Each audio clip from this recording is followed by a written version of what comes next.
Henti narcotics force turbati nimga वजाहती बयान दिया बुता कि गस्तिगरुचा बुलायदे जामने यासिर बीबर्ग और जलाल शाह प्रेस कॉन्फ्रेंस रद्द बयानी को तक और रास्ती चीर दातक दिलगुश का नेत्र रिपोर्ट।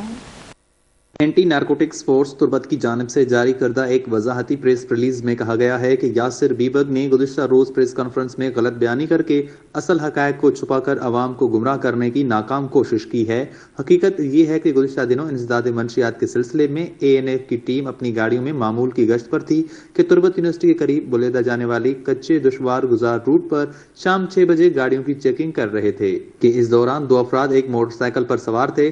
उन्होंने वर्दी में मलबूस ANF के एहलकारों को देखकर मोटरसाइकिल गुरोक नाले की तरफ भगाने की कोशिश पर जिन्हें मशकूक समझकर उनका ताकुब करके हिरासत में लिया गया। दोनों मशकूक अफराद यासिर बीबर्ग और जलाल शाह को मशकूक हरकत की बिना पर जरूरी कानूनी पूछगछ की गई।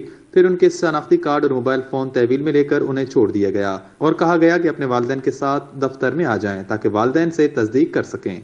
जबकि उसके साथ ही जलाल ने बाद में अपने वालिद के हमरा ANF तुर्बत के दफ्तर में आकर अपनी सफाई पेश करके तहरीरी वजाहत की है। इस तरह यूसुफ ने भी थाने में आकर तहरीरी वजाहती बयान दे दिया कि उनका यासिर बीबर्ग से कोई ताल्लुक नहीं है। इसलिए ANF सोशल मीडिया पर मनगढ़ंत और हकायक के बरक्स खबरों की सख्ती से तरदीद करती है। वश न्यूज केच Pagishtaru nuqtani ahwalan sarbogi hatra follow और लाइक बिकनेत वश न्यूज फेसबुक पेजा और सब्सक्राइब बिकनेत वश न्यूज गिदरोशिया यूट्यूब चैनल और बिजनेत घंटिया बटना।